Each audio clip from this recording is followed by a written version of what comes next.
안녕하세요. 오늘 진행을 맡은 박춘석입니다. 얼굴이 그 사람의 풍경이라고 생각합니다. 사회적인 얼굴, 정치적인 얼굴 등등. 올 봄에 정선우 시인께서 오직 시인의 얼굴로 저를 대해 주셨고 너무 감사한 마음이었고 또 귀한 인연을 느꼈습니다. 그러한 연유에 의해서 오늘 이 자리에 서게 되었습니다. 오늘 그녀가 빛날 수 있도록 진행을 잘 하겠습니다. 이어서 정선우 시인의 인사말을 듣겠습니다. 저도 서야 됩니까, 선생님? 그냥 앉아서 하겠습니다. 날씨가 많이 더운데 이렇게 와주셔서 정말 고맙습니다. 빈자리가 많을까 걱정을 조금 했는데 그 걱정을 뛰어넘을 정도로 관심을 가져주시고 해서 정말 고맙습니다. 그리고 이런 자리가 익숙치 않아서 조금 떨리기도 한데 그래도 설레는 마음도 같이 있어서 잘 진정성 있게 잘 해보도록 하겠습니다. 그리고 제가 사회를 맡아주십사 했을 때 흔쾌히 허락해 주신 박춘석 선생님 감사하고요. 그리고 하마터면 독서회 선생님들 신미영, 최현주 선생님들 함께 해주셔서 고맙습니다. 네, 많이 오주신 여러분들께도 감사 인사드리겠습니다. 고맙습니다. 예, 오늘 시민 대담자로 신미영 선생님과 최은조 선생님이 나오셨습니다. 신미영 선생님부터 차례로 인사 부탁드립니다. 네, 오늘 정선호 시인의 시집과 함께 이 자리에 함께하게 돼서 되게 영광이고요. 오늘 또 제게는 약간 설레임인데요. 설레임 시간이 좀 이 더위와 함께 우리에게 좀 시원한 바람을 가져다 줄 거라고 생각합니다. 반갑습니다. 네, 반갑습니다.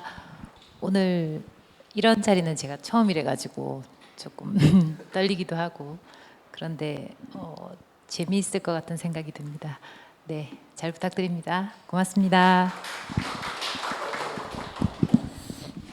시집 전체가 자신을 찾아가는 여정이랄까요? 저 아래 깊이 숨겨진 10년을 외부로 표출하면서 시를 통해 자신에게 혹은 어떤 대상에게 가닿고자 하는 마음이 가득합니다. 그러나 대상은 오래전에 지나간 시간이거나 한 번도 만난 적 없는 10년에서만 존재하므로 시로서 가닿아 보고자 하지만 커다란 공백으로 기결됩니다. 이 시집에서의 이미지는 내 안에 들여놓은 가득 찬 그림자라고 할 수 있는데요. 그림자가 현재의 주체를 흔들 만큼 거대한 힘으로 작용하고 있습니다. 더 이상 내 안에 담아둘 수 없는 상황에서 시를 쓰신 게 아닐까 생각됩니다. 시집 전체가 그렇습니다만 특히 앞쪽에 배치한 시들에서 자신을 투사한 이미지가 강렬합니다. 익스트림 익스프레스 시를 보면 시적 자아를 극한까지 몰아가셨는데요. 아무것도 없는 광야에서 불가능한 글쓰기를 반복하는 게 시인의 운명이라고 말한 블랑쇼의 말과 일치합니다. 독자의 입장에서 자신을 이토록 소외된 지점에 두고 시를 쓰시는 배경이 궁금하고요. 여러 이미지들이 중첩되어 있어 분열증적이랄까요? 읽는 독자에게 낯설음과 어지럼증을 선사하고 있습니다. 들레즈 철학에 분열 분석이라는 개념이 있습니다. 분열증 하면 보통은 정신이 아픈 사람을 생각하기 쉬운데 시인이나 예술을 하는 사람은 모두 분열증을 앓고 있다고 합니다. 일반 사람들은 마음 바깥에 단단한 표면이 있어 사물을 보면 인상만 마음 안에 들여놓는 반면 시인들은 마음 표면이 구멍으로 이루어진 존재로서 사물이나 사건을 통째로 들여놓는다고 말합니다. 구멍이 없으면 시인은 시를 쓸 수 없다고 말합니다. 시인께서 이 시를 쓸 당시 상황이 어떠했는지 시적 배경을 듣고 싶습니다. 네, 선생님. 첫 질문부터 조금 어렵지만 제게 중요한 질문 같습니다. 그리고 선생님 하신 말씀 중에 구멍이 없으면 시를 쓸 수 없다는 말에 제가 많이 공감을 하고요. 그리고 선생님이 했던 질문 중에 가장 중요한 핵심 단어가 소외와 구멍이라고 생각합니다. 그 구멍을 다르게 제가 생각을 해보면 결핍이나 상실이나 상처나 우울감 등등이 아닐까라고 생각을 하는데요. 제가 이 시를 쓸 당시는 첫 시집이 나오고 얼마 안 됐던 시점인 것 같은데 제가 시적 고민이 어느 때보다 좀 많았던 것 같습니다. 그래서 막연히 보이지 않는 불안감과 그리고 시인으로서의 존재가 불확실했기 때문에 고민을 많이 했던 것 같습니다. 그리고 일상으로서의 정선우가 아니라 시를 쓰는 시인으로서의 정선우로 갈구하는 마음이 컸던 것 같습니다. 그리고 첫 번째 시집에서는 타인과의 관계에서 받은 상처나 외로움을 이야기했다면 두 번째 시집에서는 관계에서 내가 보이지 않는 저의 내면, 저도 모르는 저의 내면과 그리고 내가 느끼는 어떤 감정들이 진짜일까 가짜일까 엄청 많이 궁금했습니다. 만약에 어떤 슬픔이라는 감정이 제게 온다면 이게 과연 정말 슬픔이 맞을까? 그것 또한 확인해 보고 싶었습니다. 그래서 제가 시집을 첫 번째 시집 같은 경우에는 제가 좀 부끄러운 것도 있고 좀 어쨌든 여러 가지 이유로 많이 드리지 못하고 많이 가지고 있는데 그것 또한 내 시집에 대한 그건 옳지 않다고 생각을 하고 두 번째 시집은 정말로 제가 최선을 다해서 만들었고 한 편 한 편 사인을 해서 보낼 때도 손가락 파스 붙여가면서 제가 붙여가지고 보냈는데 그 시집을 받은 어떤 시인 한 분이 자기 블로그에 이런 이야기를 해주셨는데요. 첫 시 익스트림 익스프레스를 읽고 고양이 털을 결의 반대 방향으로 만지는 느낌이었다라고 이야기하셨는데 저는 그 표현이 너무 좋았습니다. 강아지나 고양이의 털을 결대로 만지면 기분도 좋고 부드럽지 않습니까? 그런데 털의 반대 방향이라뇨. 이거는 뭔가 너무 불편합니다. 그런데 저는 이 불편함을 한번 느껴보고 싶고요. 그리고 어떤 시인은 너무 바닥까지 내려간 게 아니냐, 너무 과하다라고 표현하시기도 하셨는데 제 같은 경우에는 이왕 내려가는 거 저는 극한까지 저를 몰아서 바닥까지 한번 밀고 가보고 싶었습니다. 제가 어디까지 갈 수 있을까, 저를 테두리 바깥으로 밀어내 보고 싶었기 때문입니다. 그래서 제가 거울 뒤의 거울이나 그리고 읽을수록 무거워지는 책, 목이 함몰된 기린, 그리고 호수 위에 머뭇거린 눈발 같은 이미지도 그래서 나온 것 같고요. 가장 두려운 지점, 불편한 지점이 어디일까? 꼭 푹 담가보고 나면 또 다른 내가 보이지 않을까라는 생각을 하면서 이런 시를 썼던 것 같습니다. 감사합니다. 견디는 이 공기 없는 3분, 물 없는 3일, 나는 다만 끝을 모르는 심장의 돌림 노래 속 무모한 빨강. 익스트림 익스프레스의 시 일부분인데요. 시인의 정체성에 대한 절창이라는 생각이 듭니다. 시인이 시를 찾아가는 허기, 공허, 끝나지 않는 사막을 횡단하는 듯한 갈증이 제 심장에 전해져서 감동과 슬픔으로 마음이 많이 움직였던 시입니다. 그리고 이 시를 읽으면서 시 없이는 살 수 없는 분이구나 생각을 했습니다. 다음은 신미영 선생님 질문하세요. 네, 오늘 오기 전까지 사실 이 시집을 보면서 사실 저한테 좀 도전이었거든요. 그리고 또 익숙하지 않은 또 시, 그동안 제가 좀 시를 편식하고 있었는데 그런 좀 새로운 시의 세계로 들어갔습니다. 근데 방금 정선우 시인님께서 불편함, 고양이를 거꾸로 이렇게 쓰다 놓는데 불편함 그런 얘기를 해주시고 하셔서 제가 제대로 느꼈네요. 많이 불편했습니다. 네, 첫 번째 질문 드리겠습니다. 페이지 50페이지에 셀프 텔러인데요. 셀프 텔러 끝부분에 내 이야기가 진담이 될까봐 나는 꿀꺽 삼킨다라고 했는데요. 일반적으로 사람들은 자신의 진담, 진심을 알아주길 바라고 그러기 위해 자신을 드러내는 노력들을 하는데요. 시인님께서는 어떤 의미로 이런 표현을 하셨는지 궁금합니다. 잘 읽어주셔서 감사드립니다. 진담이 될까봐는 시집의 표제 제목이기도 합니다. 그리고 진담이 될까봐를 자세히 들여다보면 반어법이기도 하고 진담이 되기도 하는 이중성을 띠고 있습니다. 그래서 제 시가 보이는 그대로가 아니고 이 이중성처럼 이렇게도 봐도 되고 저렇게도 봐도 되고 이런 의미를 가진 제목으로 이게 딱이다 싶어서 망설이지도 않고 제가 정한 제목이기도 하고요. 그리고 시인들은 한 편의 시를 쓰기 위해서 영화를 보거나 책을 읽거나 여행을 다니기도 하는데요. 우리가 만약에 영화를 본다고 했을 때 그 영화에서 받은 영감을 가지고 시를 쓸 때 그것조차도 저를 관통해서 한 편의 시가 나오므로 저이기도 하고 제가 아니기도 하는 그런 시가 맞다고 하는 게 맞을 것 같습니다. 그리고 셀프 텔러라는 뜻은 내 안에 있는 내가 나에게 말하는 존재라는 뜻인데요.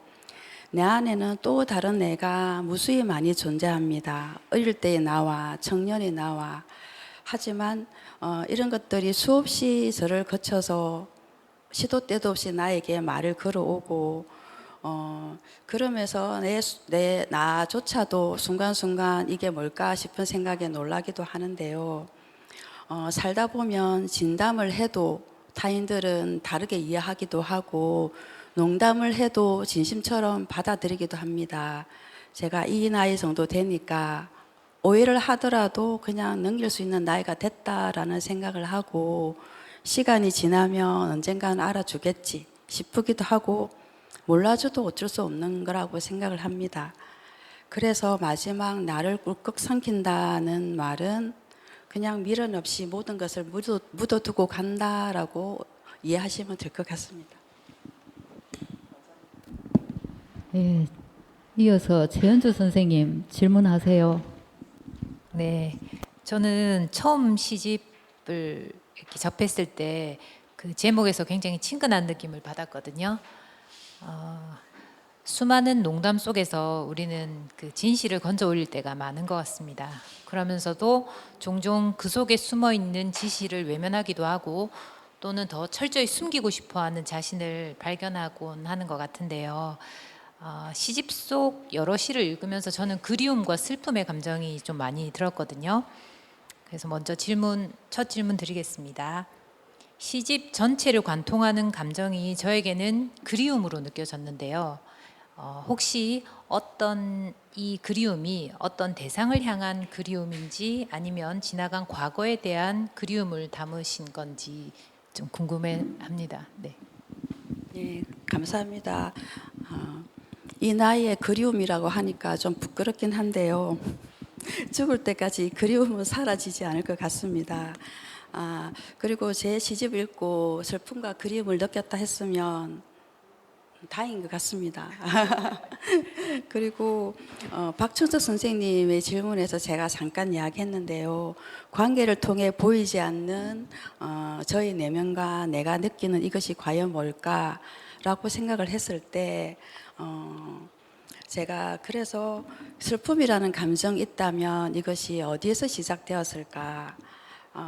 그래서 제가 가만히 들여다보면 가까운 것이 아니고 아주 저 먼 그리움에서 시작되었다고 저는 생각이 들었습니다. 이 그리움은 개인이라기보다는 윤회처럼 전생과 현생을 이어온 어떤 뭉뚱그린 그리움이 아닐까라는 생각을 제가 해보게 되고요. 영화를 보거나 어떤 시 한 구절을 봤을 때 느닷없이 왈칵 눈물이 쏟아지는 거는 태반이고요. 너무 많이 울어서 저는 조금 문제라고 생각을 하는데 어떤 것들은 데자뷰처럼 순간순간 느껴가면서 깜짝깜짝 놀랄 때가 좀 많이 있습니다. 그리고 제가 좀 과할 정도로 그리움이 많은 사람이고 슬픔도 많이 지녔다고 생각하는데 이게 태어날 때부터 장착된 게 아닐까라는 생각이 들었습니다. 맞습니다. 예, 감사합니다. 신앙송을 한 편 듣고 이어가도록 하겠습니다. 이진규님, 꽃이 아닌 게 없다고 들었다.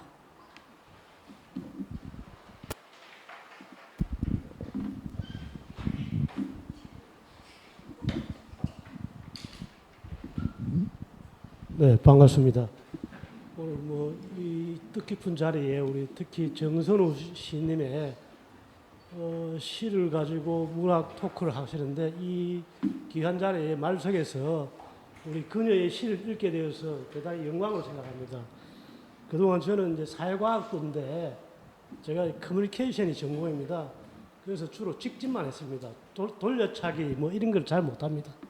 그런데 이 시라는 게 우리가 흔히 우리 중고등학교 배울 때 시는 어디 인간의 감성이라든지 또 비유하고 은유를 표현하거나 우리 중학교 때 배운 게 3, 4, 3, 4, 4, 3 이런 장단을 맞춰서 리듬감 있게 표현하는 게 시라고 배웠는데 저도 오늘 한번 시를 한번 읽어보겠습니다.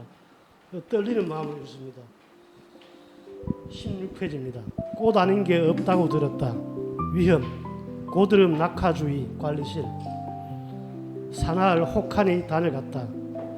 살얼음이 녹아 운동화가 젖는다. 두어 걸음 멀어져 보는 모든 안내문은 객관적이다라는 맹제 때문에라도 고드름은 꽃이 분명하다. 떨어지는 꽃잎에 맞아 죽을 수만 있다면 가지 끝에 꽃을 올린 나무는 어쩌면 봄의 지렛대일 테고 그렇다면 세 마디 손가락질에 찔려 저쪽으로 떠난 이들이 꽃이 아니었을 리도 없겠지. 추위 속 잎은 맹렬한 꽃의 화염이 누구 마음을 훔쳐가두고 사과를 먹여 키우던 짝사랑이라 해도 그렇다면 우린 한참을 고드름 아래 서 있었던 것이네. 끝내 알 수 없던 그 사람의 발길이 내 안을 오래 서성여 이토록 움푹하구나. 그러니까 꽃은 그토록 투명한 얼음의 뼈. 자라다 자라다 그곳이 허공임을 깨닫고 끝내는 산산이 흩날리는 눈발이 뒤덮는 안내물 앞을 지난다. 햇살에 젖으며 드는 꽃의 눈물을 듣는다. 네.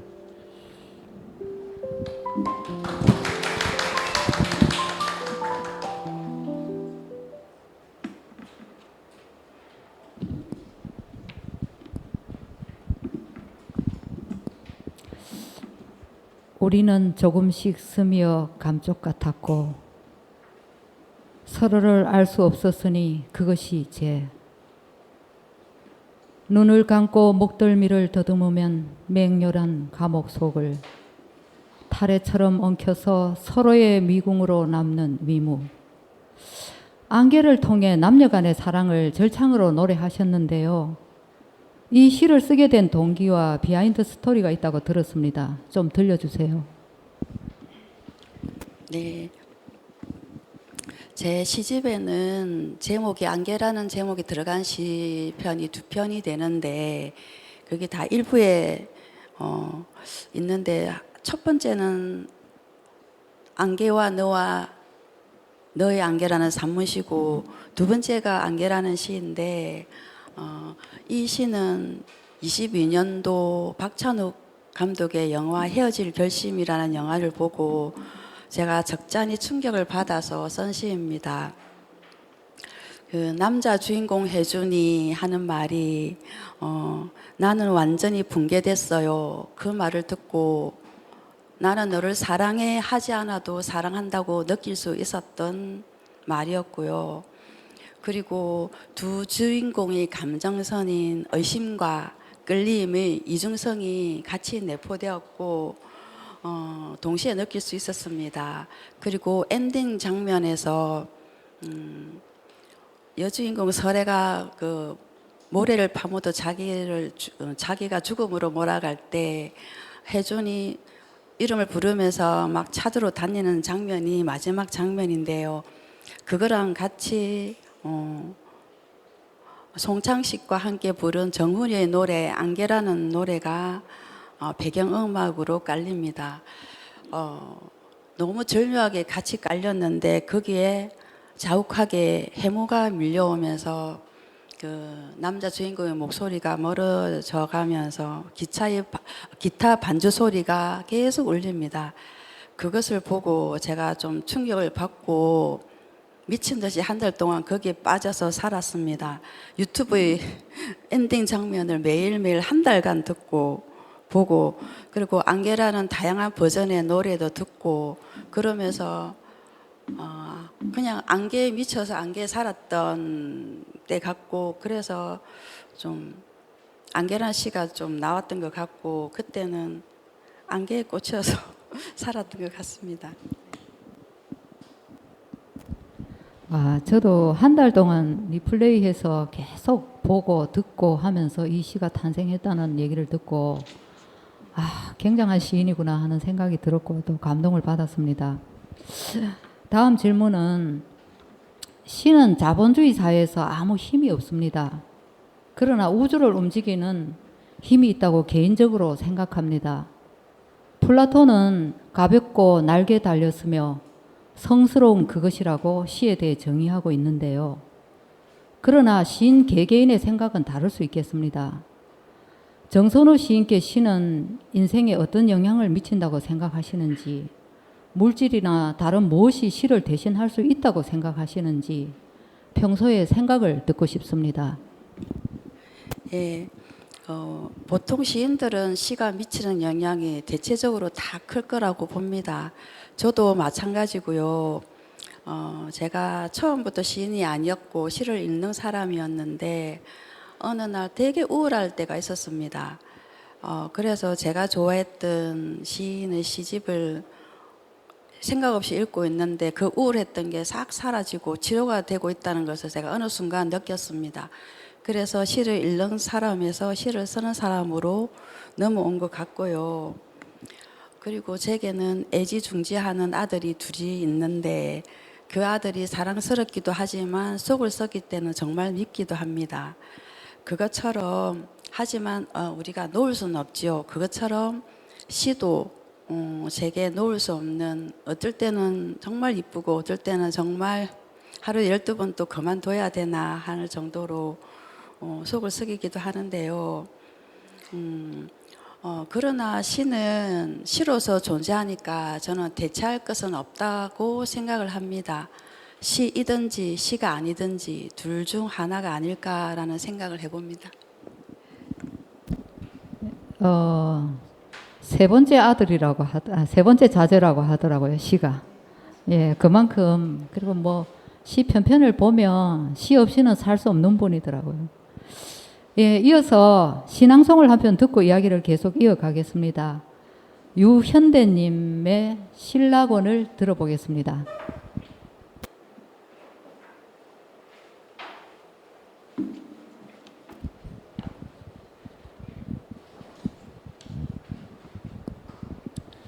네, 반갑습니다. 신앙송을 맡은 유현대입니다. 제가 이 시를 이제 고르게 된 이유라고나 할까요? 이게 좀 우리 열심히 좀 시를 쓰신 분께는 조금 약간 좀 한편은 죄송하다는 말씀을 드리고 싶은 게, 제가 남성이다 보니까 좀 그런 서정성이라고 해야 되나? 좀 그게 많이 죽었어요.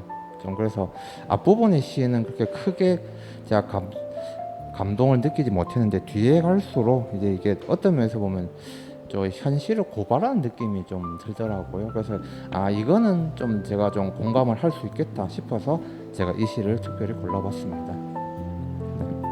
네, 낭독하겠습니다. 실낙원. 벌거벗은 몸을 권하는 다큐를 본다. 소들이 해변에 쌓인 헌옷을 뜯고 있다. 가나의 칸타만토에 흘러든 옷들이 새 삶을 구하고 있다. 패자란 옷의 이민자들 바다로 쓸려 산호처럼 산다. 팔다리가 빠져나간 거죽들이 해초로 쓸린다. 칸타만토는 파도마저 섬유질이다. 햇살이 엉켜 친친 감긴다. 바짓단을 말아 올린 소녀는 수수밭을 본 적이 없고 감나무 끝하늘을 훔치던 까치밥을 모른다. 단돈 5세디로 차려입은 새로운 하루는 이미 오래된 것. 소년의 어깨를 치켜 올릴 수 있을까? 요람 가득 아기 웃음을 채울 수 있을까? 쌓아 올릴수록 무덤이 되는 거대한 언덕. 내가 버린 바바리 코트 속으로 구름이 흐르고 꽃무늬 원피스, 헌 바지, 구멍난 셔츠 구름에도 조금 헐렁한 누군가가 몸을 밀어 넣을 것이다. 내일의 헌옷을 펼쳐놓고 문 밖에 당도한 내일 아침은 금제 단추처럼 반짝이겠지. 모두의 알몸을 본적으로 둔 사람을 거칠애를 벗은 뒤 올 낙원이 가족을 이루듯 어딘가에 있을 것이다.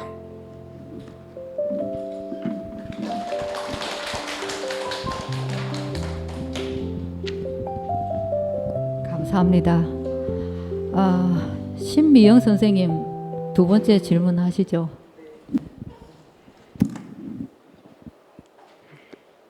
낭송하시는 분들 시 듣고 있으니까 너무 좋아가지고 제가 이게 뭐하러 왔는지 잠시 잊고 있었습니다. 네, 그 페이지 74쪽에 보면 제목이 정선우라는 시가 있는데요. 그 이제 시인의 제목 이름이 시의 제목으로 있어서 약간 시인께서 자신의 모습을 그려낸 자화상 같은 시가 아닐까 이렇게 좀 추측해봤습니다. 저는 이 시를 이제 곰씹고 하면서 제가 좀 정선우 시인을 좀 상상을 했었거든요.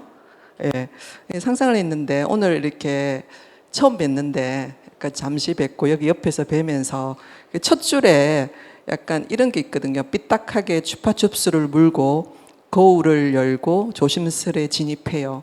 길을 만지며 나직히 이름을 부릅니다. 저는 처음 이렇게 시작할 때 이분은 전체적으로 우울이나 불안이나 슬픔을 이렇게 시 전체에 있는데 이분이 그게 전부가 아닐 것 같다라고 저는 이 연에서 그렇게 느꼈거든요.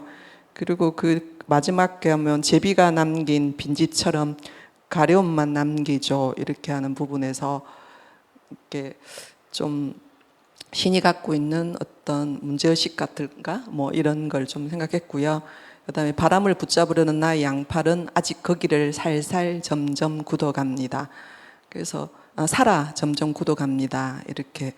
그런데 제일 마지막 연에 이제 시가 이렇게 두 페이지에 걸쳐서 있는데 이제 마지막에 이렇게 말씀하고 끝맺고 계세요. 나는 함께할 수 없는 곳입니다. 이렇게 그걸로 그래서 너무 궁금한 거예요. 함께 할 수 있는 사람이라고 시 곳곳에서 얘기하고 있는데 끝맺기는 왜 나는 함께 할 수 없는 곳이라고 했을까? 그리고 함께 할 수 없는 곳, 어떤 장소, 어떤 그런 지점 이런 얘기를 하신 것 같아서 독자들이 어떻게 해석하기를 정선우라는 그림을 어떻게 해석하기를 바라며 쓰셨을까 되게 궁금했습니다. 네, 겁도 없이 제 이름을 시 제목으로 올려놓고 써놓고 후회를 했습니다. 그리고 정선우란 이름을 시를 쓴다는 거는 사람들이 시집을 펼쳐봤을 때 제일 먼저 눈이 가는 제목이라는 생각도 사실 들기도 했는데요. 이 시를 쓰게 된 것은 오래전에 시인의 이름으로 시를 써달라고 했던 곳이 있어서 고민을 하다가 살아계신 분, 돌아가신 분을 막 고민하다가 제 이름으로 된 시를 한번 쓰고 싶었는데 이참에 한번 해보자 라고 제 이름을 써놓고 사실은 좀 후회를 했던 적이 있습니다. 제가 시인이 되기 전에 국어 국문학 공부를 한 적이 있었는데 작가론을 공부할 때 가장 마음에 와 닿았던 시인이 날개라는 소설을 쓴 이상 시인이 있습니다. 그래서 이 시는 시대를 달리하는 이상 시인과 저와의 관계쯤 된다고 보시면 될 것 같고요. 그다음에 맨 마지막 나는 함께 할 수 없는 곳이다 했는데 이곳은 장소가 맞습니다. 정선우는 몸이며 장소이며 현재입니다. 그렇게 생각하시면 될 것 같습니다. 감사합니다. 최은주 선생님 질문을 받겠습니다. 네. 네, 두 번째 질문 드리겠습니다. 37페이지에 있는 칸칸이 슬픈이라는 시에서 마지막 구절인데요. 무심한 기차는 칸칸이 슬픔이다. 침묵은 길고 칙칙대고 순식간에 지나쳐버린 얼굴이 폭폭해서 슬프다. 남겨진 가방이 슬프고 나를 가방처럼 두고 내린 당신이 슬프다. 네, 저는 이 시에서 나를 가방처럼 두고 내린 당신이 슬프다라는 문장이 좀 많이 아팠거든요. 한때는 아주 소중했을 가방을 이제는 놓아두고 또는 버려두고 가버린 누군가. 추억이 폐기된 것 같은 씁쓸함이 느껴지는 글이었습니다. 이 시 속 가방은 작가님에게 어떤 존재일까요? 네, 저 칸칸이 슬픈 이거는 제가 늘 슬픈 사람이기도 한데요. 근데 밖에 놓으면 늘 웃습니다. 근데 집에 들어가면 그냥 보이지 않는 슬픔이 그냥 물처럼 밀려 들어오기도 하는데요.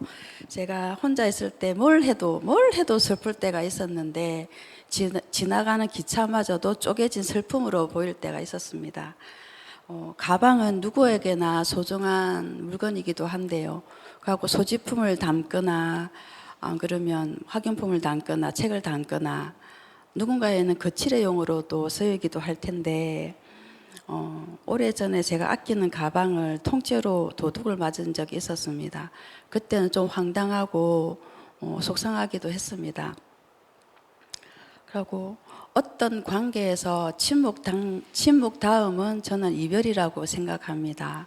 한순간에 확 지나가 버린 기차처럼 모든 관계가 그런 게 아닐까라는 생각을 하고요. 그리고 남겨진 가방이 나일 수도 있고 당신일 수도 있고 그리고 깜빡하고 내렸든지 필요하지 않아서 두고 내렸든지 가방은 소중한 무엇이 되기도 하고 무거운 짐이 되기도 합니다. 우리들 모두는 언젠가 잊혀질 가방들이 아닐까라는 생각을 해봤습니다.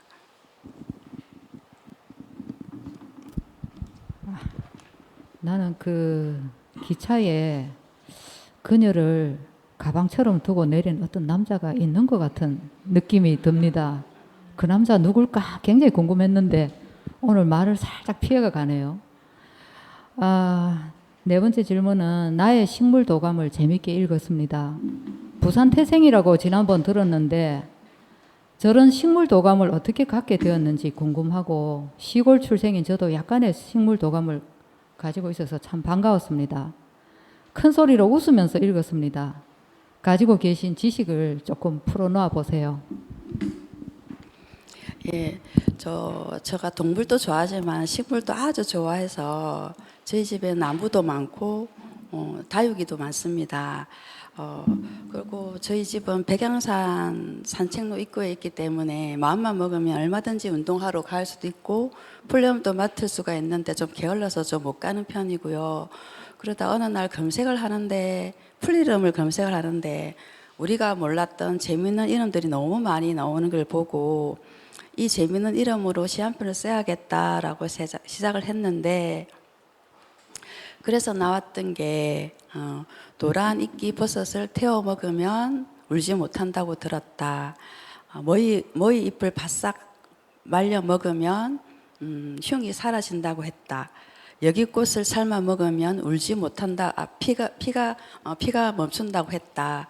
이런 이야기가 있는데 이거는 제가 다 지어낸 이야기고요. 이 식물에게 어떤 능력을 부여하고 싶었습니다. 그 능력을 제가 또 활용하고 싶기도 했고 그런 상상을 해서 쓴 거고요. 그리고 후반부에 나오는 벌개 덩굴, 그다음에 처녀치마, 호라비꽃대, 광대수염은 재밌어서 넣어본 거고요. 그리고 이 시의 뒤에 이제 해설을 써주신 박대현 평론가께서 제 해설에 보면 시인은 이미 자신의 시를 한 문장으로 요약했다라고 찾아준 문장이 있습니다. 그게 나의 식물 도감에 나오는 한 문장인데요. 나는 최소한으로 폈다가 최대한 흔들리는 손금을 쥐고 있다. 이거를 어떻게 잘 알고 잘 찾아주신 것 같아서 고마웠습니다. 감사합니다. 뭐 특별한 지식이 있으신 줄 알았더만은 근데 어쨌든 대단하시네요. 신미영 선생님 또 질문하세요. 네, 그 좀 되게 시가 읽으면서 바로바로 직관적으로 들어오지 않아서 그랬는데 점점 좀 시간이 지나가니까 이 시가 좀 이렇게 스며드는 느낌이 들고 시인과 좀 더 가까워지고 있다는 느낌이 듭니다. 그 100페이지에 있는 그 내향적인 방이라는 시인데요. 마지막 질문 드리고 싶은 게 저는 그 시인 정선우라는 시와 또 이 내향적인 방이라는 시에서 좀 시인의 모습을 좀 많이 자신을 표현했을 것 같다 이런 생각을 했었어요. 그래서 첫 줄에 섬세한 취향에 골몰한다. 생각이 뾰족한 지붕 끝을 더듬어 보고 있었다. 엔딩의 예감을 배경으로 의심하는 대로 뭐 꾸려진다. 이런 얘기 하시면서 중간에 이제 즉시 입주 가능. 전단지가 붙은 집은 창틀만 있고 문의 흔적뿐이다. 이렇게 시가 쭉 진행되는데 그냥 뭐 골목길 걸으면 즉시 입주 가능 이런 전단지 자주 보거든요. 근데 그냥 저는 보고 지나가는데 시인에게는 이게 또 시상으로 연결되는구나. 그래서 그랬는데 여기 이 즉시 입주 가능이라는 이 전단지를 마주하고 자신 안에 있는 어떤 무엇과 좀 대면하는 그런 시인의 모습이 좀 저는 느껴졌어요. 예, 그렇게 쭉 시가 턴테이블 아래엔 동심원을 깨고 울려 퍼지는 노래는 아직도 유효한 걸까? 끝없이 되돌아가던 상처처럼 출구 없음. 노래는 그림 앞에서 끝이 났다. 이렇게 얘기하고 이제 마지막에 언제쯤 입주 예정인가요? 아무것도 필요치 않습니다. 창문만 가지고 오세요. 돌아간다. 다시 전단지를 읽어야 한다. 이렇게 이제 끝맺고 있는데 그래 아무것도 필요치 않습니다. 창문만 가지고 오세요. 그래서 창문은 어떤 의미일까 그런 게 좀 다가왔고요. 그리고는 돌아간다. 다시 전단지를 읽어야겠다. 정보라는 거는 즉시 입주 가능이라는 것밖에 없는데 다시 왜 돌아갈까? 이러면서 그래서 이 시에서 시인은 무엇을 말하려고 하셨는지 더 듣고 싶었어요. 신미영 선생님께서 잘 보신 것 같습니다. 이 내향적인 방은 제 내면을 썼던 시거든요. 이렇게 제가 방이라고 생각을 하고 제 성향이 섬세한 취향 그리고 지속 가능한 눈물 잘 우니까요. 그리고 끝없이 되돌아가던 상처 제가 상처를 좀 잘 봤습니다. 그러면서 내향적인 면의 속성이 잘 드러나 있습니다. 그리고 즉시 입주 가능이라는 것은 저처럼 내향적이고 소극적인 사람들이 남에게 거절 못하고 그냥 바로 수용한다는 그런 걸 즉시 입주 가능이라고 표현했고요. 그리고 예전에 거절 못한 저희 단면이 좀 잘 드러나 있습니다. 그래서 방에서 보면 가장 중요한 것이 저는 창문이라고 생각을 하는데 창틀만 있는 집이라고 했잖아요. 막 불안합니다. 그래서 제가 입주할 때 창문을 가져와야 된다. 그래서 창문을 막아 놓으면 밖을 내다볼 수 있고 나의 방어막이 되어줄 수 있고 그런 안전지대라고 생각했기 때문입니다. 그리고 마지막 문장 돌아간다. 전단지를 다시 읽어야 한다. 이것은 내향적인 사람들의 섬세함, 눈치, 봄 이런 게 또 들어있다고 볼 수 있겠습니다. 감사합니다. 저도 좀 그랬는데, 예. 공감이 갑니다. 첩첩수심 잘 견디라고 너는 말한다. 너를 키우는 조금의 우울은 안전해서 최선을 다해 숨쉬고 사무침이 언제나 문제였다고. 안개와 너와 너의 안개 시 한 구절인데요. 이 시뿐만 아니라 시편 곳곳에 아련한 그리움, 사무침, 결핍, 빈자리가 가득해서 지난번 만났을 때 생애 잃어버린 사람이 있는가라고 물었습니다. 근데 저런 시를 쓸 만큼의 부재한 사람이 없다는 것을 확인했습니다. 그렇다면 전생의 기억인가? 그렇게 생각이 들었습니다. 이런 시를 쓰게 된 이유를 설명 좀 해주세요. 좀 솔직하게. 선생님은 저에게 궁금한 게 너무 많고 그런 것 같습니다. 이게 안개라는 시죠, 선생님. 그 안개라는 시, 그렇죠. 안개 앞에 건 안개시고 두 번째 건 안개와 너와 너의 안개라는 시도 그 안개 시에 파묻혀 살 때 이 시도 이 시 같은 경우는 좀 산문시긴 한데 다른 시에 비해서 좀 빨리 단숨에서 섰던 시 중에 하나입니다. 그러면 저 아련한 그리움은 어디서 왔을까 제가 생각을 해봅니다. 아이들은 태어나면서 엉애 울면서 자기가 태어났음을 알립니다. 그런데 우리가 생로병사의 과정을 보면 엄청난 고통을 느끼면서 삶을 살아가고 그러다가 새로운 업을 짓기도 합니다. 그래서 윤회와 다르게 전생은 어느 한 지점에서 구체적으로 나와 있는 그 사람의 삶이라고 생각을 합니다. 그래서 박춘석 선생님이 생에 잃어버린 사람이 있는가라고 물어본 적이 있는데 저는 없다고 이야기했습니다. 선생님. 없다고 이야기했고 그러면 저 그리움은 도대체 어디에서 시작된 것일까 저도 생각을 해봤는데요. 그런저런 생각을 하던 차에 선생님 만나고 며칠 후에 우연히 유튜브를 봤는데 전생 체험으로 유명한 설기문 선생님이 계시는데 우연찮게 그걸 보게 됐는데 무료 체험판 40분짜리가 있었습니다. 겁도 없이 그거를 해보고 싶다는 생각이 들어서 제가 사실 겁이 되게 많은데 그때는 제가 엄청 궁금했거든. 늘 궁금했는데 돈 안 주고 무료라 해서 덜컥 제가 밤에 불 끄고 안대를 쓰고 하라는 대로 제가 했는데요. 근데 따라 가는데 눈물이 나도 모르게 막 났는데 이게 뭔 일인가 싶었어요. 그러다가 밝은 빛이 보이면서 저 멀리 어떤 남자가 서 있었습니다. 그런데 제가 이런 이야기를 한다고 이상하게 생각하지 마시고 그냥 제 체험이니까 들어봐 주십시오. 어떤 남자가 있었는데 주변에는 높은 산들이 있었고 제가 느낌에는 우리나라가 아니고 알프스 지역, 진짜로 여기는 알프스다라는 생각이 제가 막 들었거든요. 그리고 집이 뾰족뾰족한 지붕이 우리나라가 아니었고 내가 어디서 봤던 알프스 지방의 지붕이었고 그 남자를 멀리서 봤는데 좀 20대 초반의 어린 남자 같았습니다. 그래서 제가 조심히 따라가 봤는데 먼저 보였던 게 갈색 가죽 신발이었는데 그 신발을 보는 순간 주체할 수 없는 눈물이 막 쏟아지면서 나도 막 떨리면서 그 다음에 보였던 게 흰 스타킹이고 그 다음에 반바지 그 다음 밑에서 위로 훑었는데 그 다음에 흰 셔츠가 보였고 얼굴이 보였습니다. 근데 노란 머리 단발머리 남자였습니다.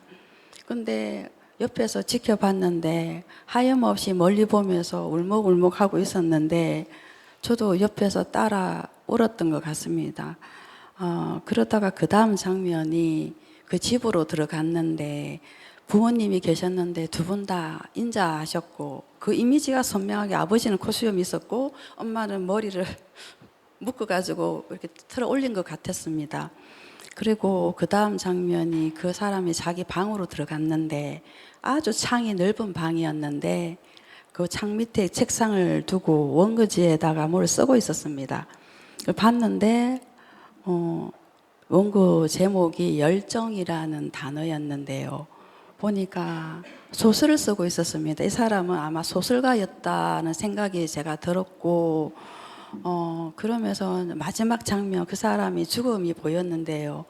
80 넘은 노인이 혼자서 빈 방에 침대에 누워서 혼잣말로 중얼중얼 거리고 있었는데 그 말이 선명하게 제 귀에 들렸습니다. 외로웠다. 그러나 행복했었다라고. 그 말이 떠나질 않아서 제가 깨고 나서도 내가 진짜 울었나 안 울었나 눈을 만져보고 안대를 보니까 진짜 안대에 눈물이 흥건하게 있어가지고 이게 웬일이야 하면서 제가 생각했던 그런 경험이 있는데요. 전생이든 아니든 모르는 무의식이 저 너머에 있다면 나와 내 시와 실처럼 연결돼서 이해할 수 없는 것들이 데자뷰처럼 나타나진 않는가라는 생각을 해봤습니다. 다들 아시잖아요. 군중 속에 외로움이 있다는 거.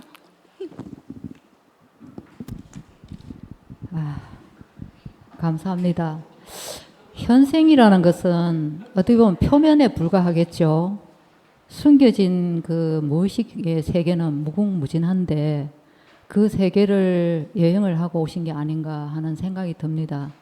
어느 날 전화 통화를 했는데 정선우 시인께서 그러한 체험을 했고 눈물이 하염없이 흘러서 누워서 이렇게 그 장면들을 이렇게 보고 이렇게 했는데 귀 속으로 막 눈물이 그냥 끝없이 막 귀 속으로도 흘러 들어가고 이렇게 했었다라고 하는데 그 보이지 않는 세계가 헤아릴 수 없다라고 베르그송은 그러니까 보이지 않는 세계의 나이는 그러니까 우리 존재의 나이는 헤아릴 수가 없다라고 합니다. 절대 못 헤아린다라고 하거든요.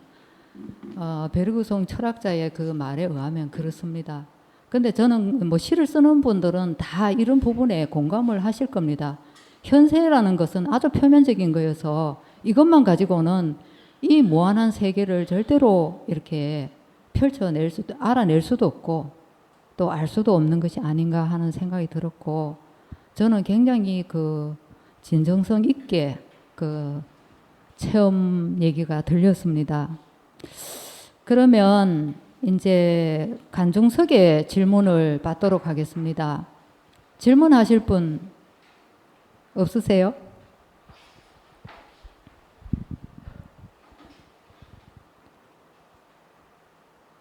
안규병 선생님 질문 없으세요? 오늘 꽃다발도 사오시고 하셨는데 또.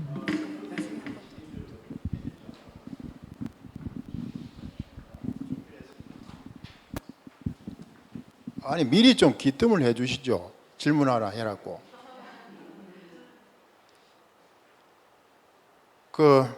갑자기 지금 생각이 안 나는데. 예. 그러면 생각 잠시 하고 계시면 예. 제가 저기 노란 옷 입은 고명자 선생님께 질문을 먼저 받고 하도록 하겠습니다.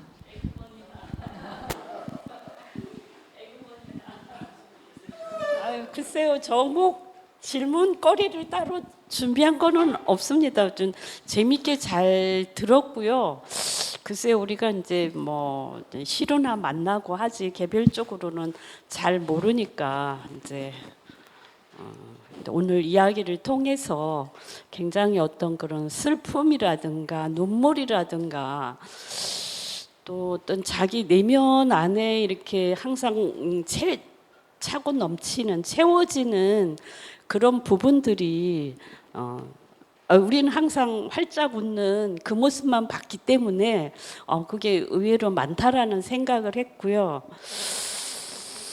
글쎄요, 아까 굳이 이제 없다라고 하고 아니다라고 거부를 하시는데 그 없지 않고서야 이렇게 나올 수는 없는 얘기 아닌가? 예, 좀 그런 좀 의아함이 좀 들었어요. 그리고 이제 아까 내향적인 방도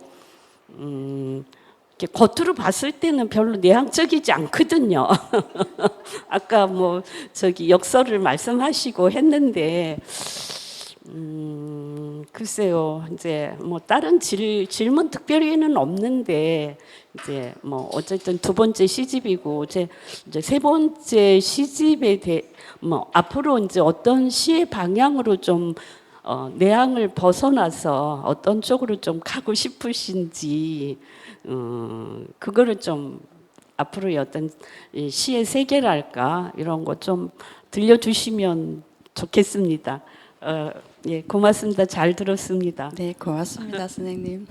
앞으로 계획을 미리 땡겨서 이야기해드리겠습니다. 그러면 제가 막 굳이 시를 쓰려고 뭐 어떤 한 문장을 갖다 놓고 어떤 단어를 갖다 놓고 막 그렇게 고민했던 시절이 초기에는 좀 많았는데요. 앞으로는 그렇게 시를 만들어내는 게 아니라 그냥 의식과 무의식 사이에서 자연스럽게 흘러놓는 이야기들을 제가 좀 쓰고 싶다라는 생각을 하고 있고 지금 시가 좀 그런 쪽으로 흘러가는 것 같습니다. 그리고 제가 조금 공부를 하자 싶어서 읽고 있는 책들이 있는데요.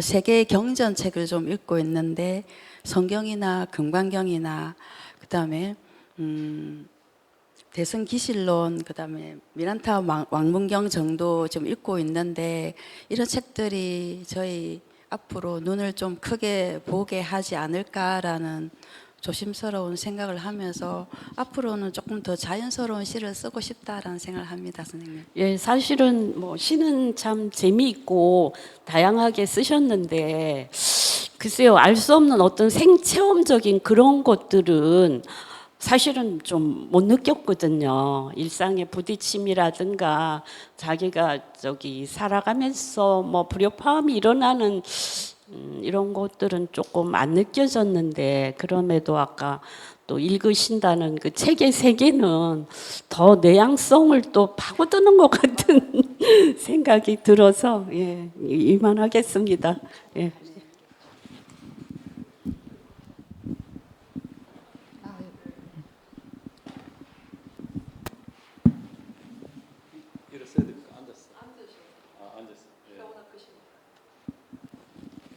제가 이제 현대 시를 읽어보려고 많은 시도를 스스로 하고 있는 사람인데 정말 안 읽혀지더라고요. 안 읽혀지고 그래서 저 자신을 돌이켜보면 제가 현대를 살지만은 저는 근대인 같은 현대인이라는 생각이 들더라고요. 그래서 우리가 시를 배운 시들은 보면은 진짜 그림으로 치면 구상화처럼 딱 정물화돼 가지고 직설 우리가 저희들이 느끼고 어떤 감정을 받을 수 있는데 이 현대 시는 추상화 같은 느낌이 드니까 제가 아무리 접근을 할래도 그 시인님 시는 그래도 문장은 읽혀요. 근데 시인님보다 젊은 사람 시를 읽으면은 단어도 이해가 안 돼요. 근데 이제 시인님 시를 보니까 조금은 내가 접근이 되던데 우리 일반 사람들이 제가 아직 너무 기초가 없어서 이런 생각을 느끼는지 모르겠는데 근데 시인님도 다른 사람 시를 요 현대 젊은 작가의 시를 보면은 그 시가 읽히는지 제가 그게 참 궁금합니다. 예, 예. 저는 뭐 시를 쓰고 있으니까 아마추어는 아니겠죠, 선생님. 그래서 어떤 시를 보더라도 대체로 다 읽히는 편이에요. 읽히는 편인데 시인들이 대체로 자기 취향이 있다 보니까 모던한 시를 쓰시는 분, 서정시를 쓰시는 분, 뭐 시조를 쓰시는 분 다양하긴 한데요. 제 시는 100% 서정성도 아니고 100% 모던성도 아니고 그림으로 치자면 서정을 가운데 둔 추상화가 조금 곁들인 시, 그 정도로 보시면 될 것 같습니다. 그래서 저는 이런 종류 시가 저는 재밌고요. 앞으로도 이런 시를 쓰고 싶습니다. 독자님들이 이해 안 돼도 그거는 제가 어떻게 해드릴 수 없는 이야기고 어쩔 수 없습니다, 선생님.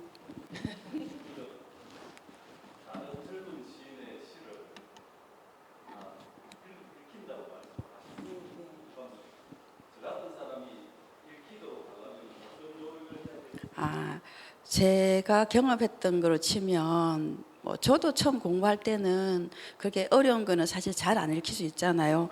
그럴 때는 제 같은 경우에는 한 편의 시가 읽었는데 안 읽힌다 그러면 저는 여러 번 반복해서 읽습니다. 읽다 보면 한 번 읽을 때와 네 번 읽을 때, 10번 읽을 때가 완전히 다르다는 걸 느껴지거든요. 조금씩 다가가는 거죠. 그런 순간 무릎을 탁 치면서 아 이런 이야기를 하고 싶었구나라는 순간이 와요. 그런 식으로 계속 시를 읽다 보면 분명히 시는 가까워질 것 같습니다, 선생님. 감사합니다. 지금 이제 그 질문을 자꾸 하시다 보니까 재미가 있으신지 세 분, 이제 두 분이 또 질문이 또 있다고 하십니다. 그래서 안규병 선생님, 시간이 많으니까 좀 이따가 드리겠습니다. 그러면 최은재 선생님 질문 또 해주세요. 네, 시인님 눈물이 많으시다고 해서 그런지 시어들 중에 물과 관련된 단어들이 자주 등장을 하던데요. 가령 호수, 파도, 비, 해안, 물보라, 소낙비, 개울, 고드름, 눈물, 바다, 밀물, 잔물결, 물고기, 해변 굉장히 많더라고요. 제가 다 나열은 하지 않겠지만 작가님에게 물은 어떤 의미이신지 혹시 시집 속 시 제목처럼 물고기 자리이신지 궁금합니다.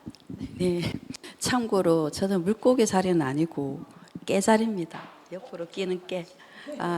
그래서 제가 이게 물 이미지가 많은 게 써보니까 자연스럽게 많이 나왔는데요. 제가 선천적으로 물에 관련된 거를 되게 좋아합니다. 이유는 모르고 있다가 사주를 보게 되었는데 제 사주에 불이 너무 많다는 걸 알게 돼서 그냥 자석처럼 이끌리는 게 물이구나. 이 사주를 불이 많은 사주를 덮으려고 내가 그렇게 물을 끌어들이고 했구나 라는 생각을 했고요. 그리고 저희 집에 어항이 40년 넘게 저희 집에 어항이 한가운데 딱 차지하고 있습니다. 그래서 애지중지하는 물고기를 아침마다 제일 먼저 인사를 나누는 게 제 집에 물고기고 그 다음에 하초에 물 주는 거고 그게 제 일상인데요. 그러면 그래서 제가 물고기 문양도 좋아하고 물고기 반지도 끼고 있습니다. 그리고 또 어항과 물고기에 관련된 시도 그러다 보니 자연스럽게 쓰게 된 것 같습니다. 감사합니다. 그러면 신미영 선생님 질문해 주세요.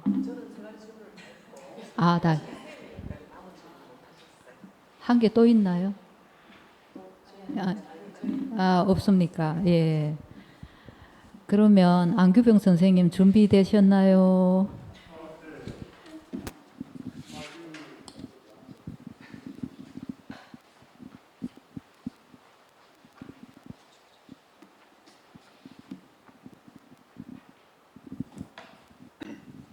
네, 박준수 선생님 고맙습니다.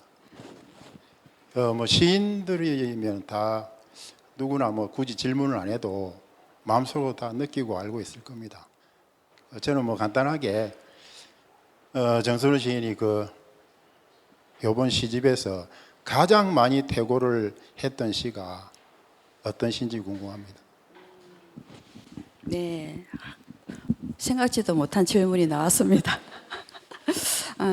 제 시 중에 가장 마음이 아픈 시가 한 편 있는데요.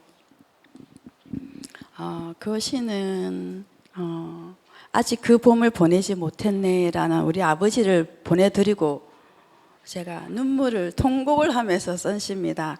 그래서 문장 하나하나 단어 하나하나를 너무 곱씹으면서 한 줄 쓰고 통곡을 하고 두 줄 쓰고 울고 정말 그랬던 시인데 제가 퇴고를 많이 하려고 한 건 아니지만 아버지를 요양병원에 모셔놓고 있었던 그 순간순간을 떠올리면서 또 고치고 근데 너무 제 시가 서정성에서 모던을 좀 섞어야 되는 제가 취향이기 때문에 그냥 우리 아버지 요양병원에서 있었던 사실을 쭉 나열하는 거는 너무 재미가 없었습니다.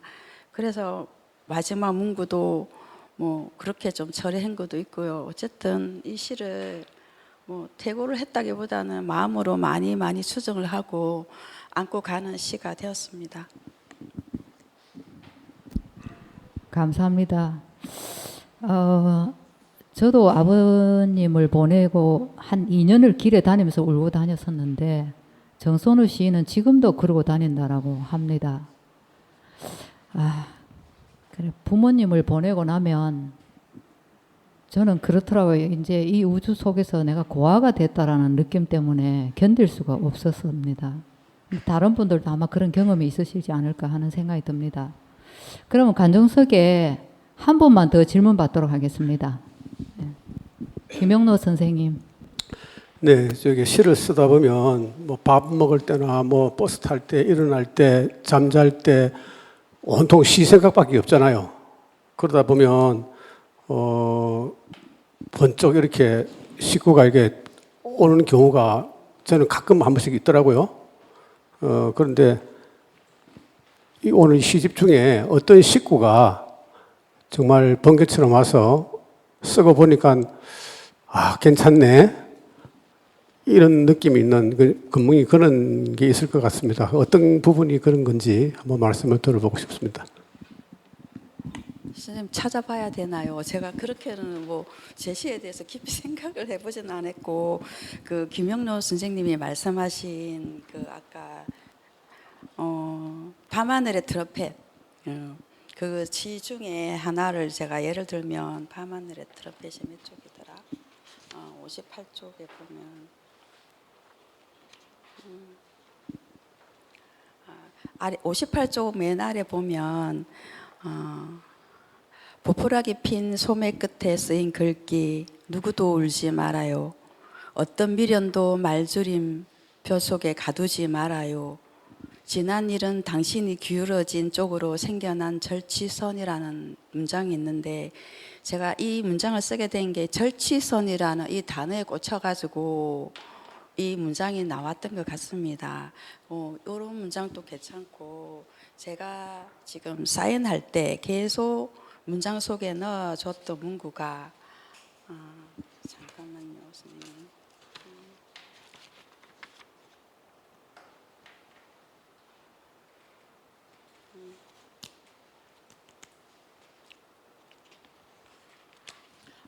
저는 이게 써놓고 너무 좋았다기보다는 제가 쟤한테 그냥 희망적인 말투로 메시지로 쓰고 싶었던 게 유일한 숲의 제일 마지막에 지금부터야 깊고 푸른 오늘은 이거 제가 저한테 주는 메시지처럼 깊고 푸른 오늘은 지금부터이니까 힘내서 살자. 그래서 이게 정말 좋아서 사인했을 때 이 문구를 쓰고 제 사인을 해서 보냈습니다. 선생님 답변이 좀 위협한가요? 예, 아직 시간이 있어서 한 번만 더 받겠습니다. 이분들 예, 그럼 두 분 받겠습니다. 예. 네, 안녕하세요. 저는 하마터면 작은도서관장으로 있는 조윤이라고 합니다. 작년에 우리 인문학 톡톡 시민 대담을 하기도 했었고요. 그래서 제가 달리 질문은 아니고 우리 여기 지금 하마터면으로 오신 여러 선생님들 얘기를 잠시 하고 싶어서 마이크를 달라고 했고요. 이제 우리 하마터면에서 이 제안을 받고 굉장히 우리 대담을 하신 신명 선생님이나 최현재 선생님도 굉장히 책을 열심히 읽었지만 저희들이 매주 목요일 독서 모임을 하는데 지난주와 이번 주 이렇게 하면서 이걸 막 모여서 앉아서 같이 얘기를 하고 그리고 토론도 하고 가서 질문을 뭘 해야 될까 같이 고민도 하고 막 이렇게 했거든요. 그렇게 해서 오늘 한 12사람 정도 참석을 했었고 그런 그 말씀을 드리고 싶고 또 저도 이제 이 시집을 읽으면서 제가 골랐던 시하고 다른 선생님들이 골랐던 시하고가 좀 비슷하더라고요.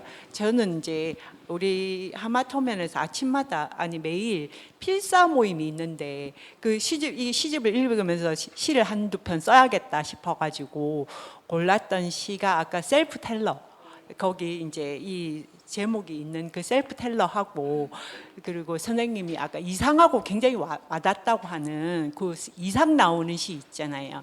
그거하고 칸칸이 슬픔 하고 나의 식물백과 그거를 제가 이거 꼽았거든요. 꼽은 거는 달리는 거 아니고 저한테 좀 그래도 직관적으로 좀 와닿는다. 이분의가 뭐를 말씀하고 싶은지 좀 와닿는다. 이런 느낌이 들어서 그거 골랐었고, 그 중에서도 제일 와닿는 구분은 그 우리 뒤에 평론가님이 작가님을 한 줄로 요약한다는 그 말 있잖아요.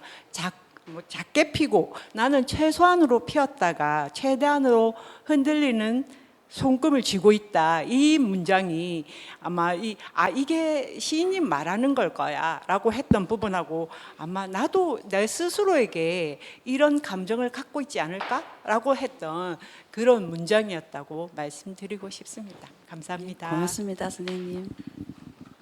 감사합니다. 예, 선생님 질문하세요.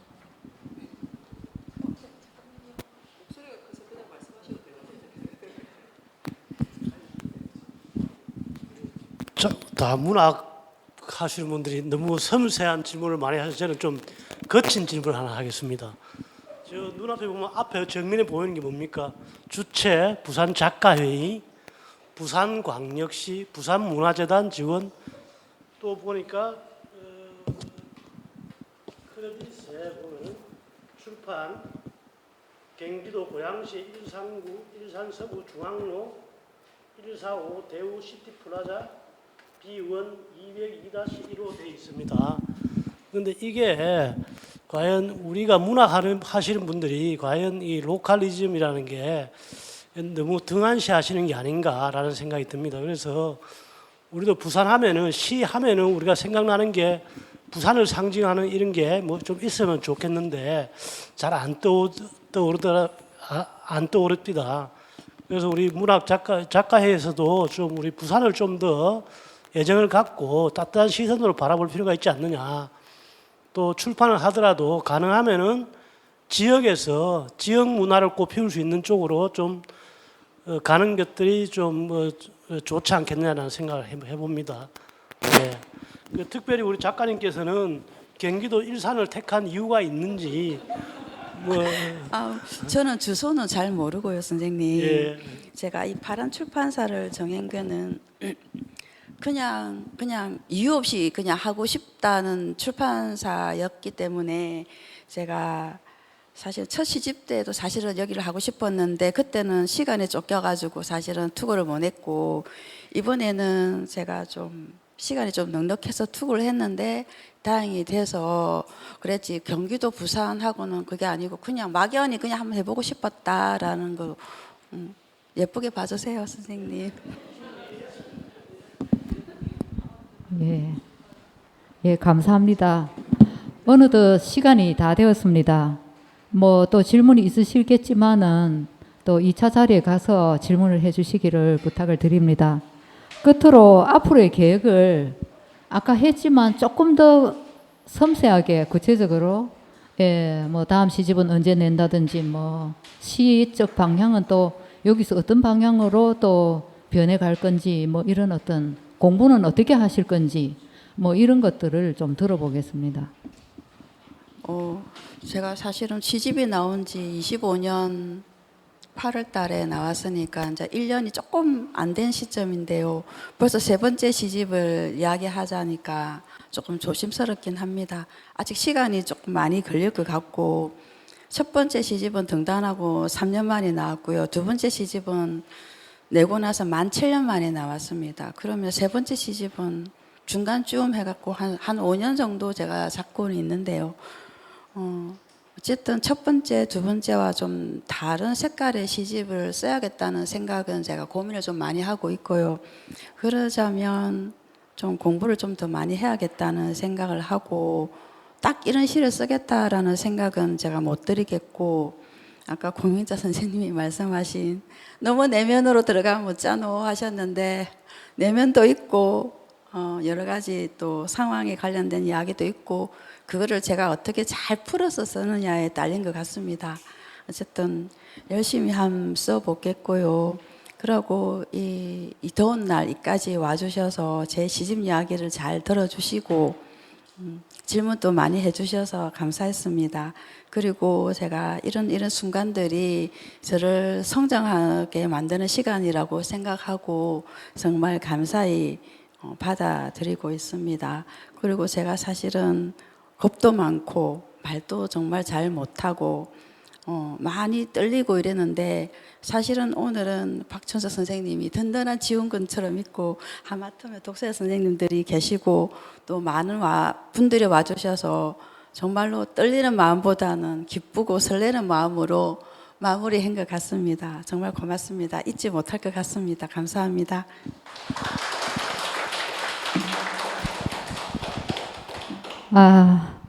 감사합니다. 성실하고 진실한 답변 감사드립니다.